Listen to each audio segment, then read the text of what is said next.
Josué fue el sucesor de Moisés y quien lideró a aquellas personas liberadas de Egipto, ¿se acuerdan todo el relato del Éxodo?, en su ingreso a la tierra prometida a la que Moisés no entró. Pero ese es otro tema.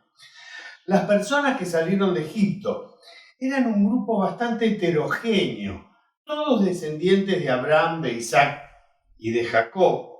Pero después de muchos años había mucha diversidad, especialmente en sus prácticas religiosas, en su fe. Así, las tribus estas procedentes de diferentes orígenes culturales, religiosos, hasta étnicos, ahora se aglutinan gracias a ese éxodo en el que se reafirmó la fe en ese Dios que los liberaba, el Dios que los une en un solo pueblo, el pueblo de Israel. Es la teología, la fe en Dios, en Yahvé, el yo soy el que soy, y no la sangre, quienes los compactan en una alianza grande como un solo pueblo. El éxodo lo fue conformando en esos 40 años con un pueblo. La ley de Dios fue un paso junto con la insistencia de reconocer a ese único Dios. Y este es el último paso que quiere confirmar Josué al despedirse y los reúne en esa gran asamblea en Siquem. Es como una asamblea constitutiva de un pueblo, en donde terminan de aglutinarse en torno de una misma fe.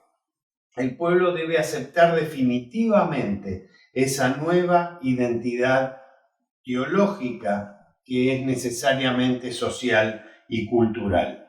Es fundamental identificar a ese Dios del Éxodo, el que ve la opresión del pueblo, el que oye el grito de dolor y conoce sus sufrimientos, y que está decidido a bajar para liberarlo del poder que los oprime.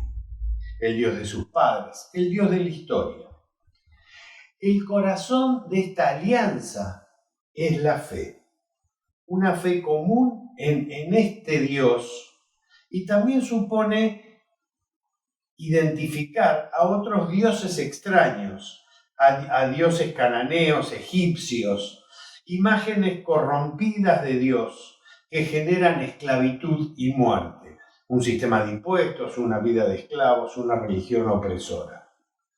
Cambiar esos dioses, varios, por el Dios del Éxodo, fundado en una sociedad de leyes para la vida, de reparto de la tierra, de un culto nuevo basado en la Pascua, en la liberación, que se hace presente en ella, y es el tema central de esta asamblea de Siquem. Por eso Josué les dice así: por todo esto, respeten al Señor y sírvanle con sinceridad y lealtad. Apártense de los dioses que sus antepasados adoraron a orillas del río Éufrates y en Egipto, y sirvan al Señor. Pero si no quieren servir al Señor, elijan hoy a quién van a servir. Si a los dioses a los que sus antepasados servían a orillas del Éufrates, o a los dioses de los amorreos que viven en esta tierra. Por mi parte, mi familia y yo serviremos al Señor. En el relato del Evangelio de Juan, vemos cómo Jesús profundiza esta misma propuesta. Él es el pan de vida.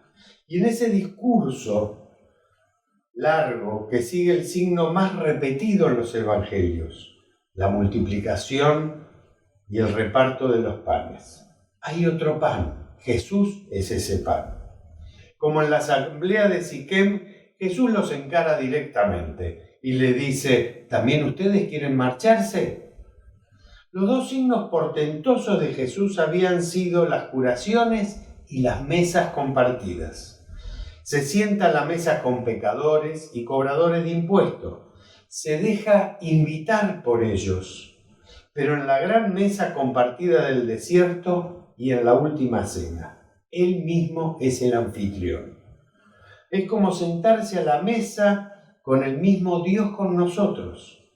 Ser comensales de Dios, una verdadera locura, una transgresión para la religión de ese momento. Pero con el discurso de Jesús, pan de vida, se profundiza este signo de la mesa compartida, porque Él es el pan. Es comer no solo en la mesa en que Dios comparte con pecadores y marginados, es Dios mismo el alimento, un pan que es su propia vida, que se entrega, que se parte, que se comparte, que se reparte. Comerle a Él, beberle a Él, es la expresión más radical de la unión de vida, de unión de proyecto entre Él y nosotros. Es lo mismo que comer, beber, es asimilar a un Dios que da la vida. Compartir ese pan exige dar la vida, es partirse por los demás. Comer ese pan es asimilar el código, diríamos de así, de esta nueva vida, como podemos ver en las bienaventuranzas. El precepto del amor es beber la vida, las prácticas, las palabras de Jesús. Al comerlo estamos alimentándonos de la misma vida de Dios y de su proyecto de reino. Él es el pan bajado del cielo, es la verdadera comida de Dios, un Dios cercano. Sentado a la mesa con sus hermanos y hermanas menores, no es una comida en solitario, no es un pan para la intimidad individualista, sino para compartirlo en fraternidad, en comunidad. Pero una vez comido y bebido, una vez asimilado, el desafío es muy grande. Como se expresa en la carta a los Efesios, en el capítulo 6, ahí por la mitad, que es un texto muy interesante, usado para una teología llamada la guerra espiritual, surgida de una lectura literalista del texto.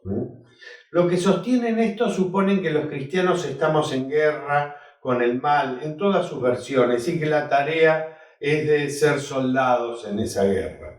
Pero una lectura del texto en el marco completo del Nuevo Testamento nos revela otras cosas y que el mal es vencido definitivamente por Jesucristo en la cruz. Y lo que puede quedar son inútiles resistencias. Entonces esta imagen del soldado romano es una imagen ilustrativa. Por lo demás, dice la carta a los Efesios, hermanos, hermanas mías, fortalezcanse en el Señor, en el poder de su fuerza. Vístanse de toda la armadura de Dios para que puedan estar firmes contra las acechanzas del diablo. Lo fundamental, el Señor nos defiende y nos sostiene frente al mal. Sigue la carta a los Efesios. Porque no tenemos lucha contra sangre y carne, sino contra principados, contra potestades, contra los gobernadores de las tinieblas de este siglo, contra huestes espirituales de maldad en las regiones celestes. ¿Qué es lo que nos pone en peligro? Esto es parecido cuando se habla de carne y espíritu, ¿no? No se trata de personas, sino de ideas, de ideologías, de sistemas de valores, de un sistema que atenta contra la voluntad del Dios liberador que quiere paz, justicia, respeto, amor. Por tanto, dice la carta a los Efesios, tomen la armadura de Dios para que puedan resistir en el día malo y habiendo acabado todo, estén firmes. Y acá comienza el uso de la imagen, de un ejemplo que usa la carta para hacer su enseñanza y dice, estén pues firmes, ceñidos vuestros lomos con la verdad, vestidos con la coraza de la justicia, calzados los pies con el apresto del evangelio de paz. Sobre todo, tomen el escudo de la fe, que pueden apagar todos los dardos de fuego del maligno, y tomen el yelmo de la salvación y la espada del Espíritu, que es la palabra de Dios. El alimento del pan de vida, al asimilar la voluntad del Dios liberador, son esas cosas las que nos sostienen en verdad, justicia, fe, liberación, la guía y certeza que solo puede dar el Espíritu Santo. Alimento que mantenemos en ese pan, estando en comunión con Dios, en comunión con los hermanos y hermanas. Por eso, el último texto de la carta de los Efesios para hoy dice: y orando en todo tiempo, con toda oración y súplica en el Espíritu, y velando en ello con toda perseverancia y súplica por todos los santos, por todos los apartados para Dios. La palabra de Josué nos interpela hoy todavía. Si no quieren servir al Señor, bueno, vayan, sirvan a otros dioses. Siempre hay alguien endiosado.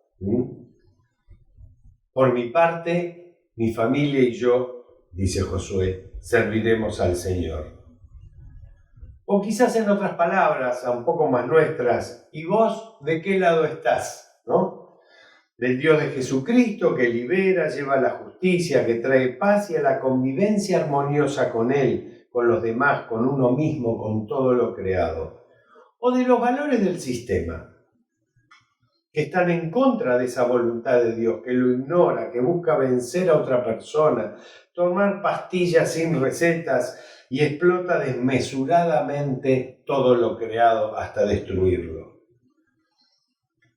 ¿Cuál de las dos alternativas tomamos? Estamos invitados a hacer nuestras las palabras del apóstol Pedro a este llamado de Dios en Cristo. Señor, ¿a quién iremos? Tú tienes palabras de vida eterna.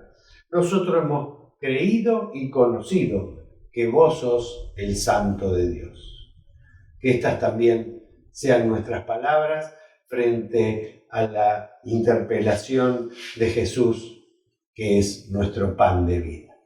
Amén.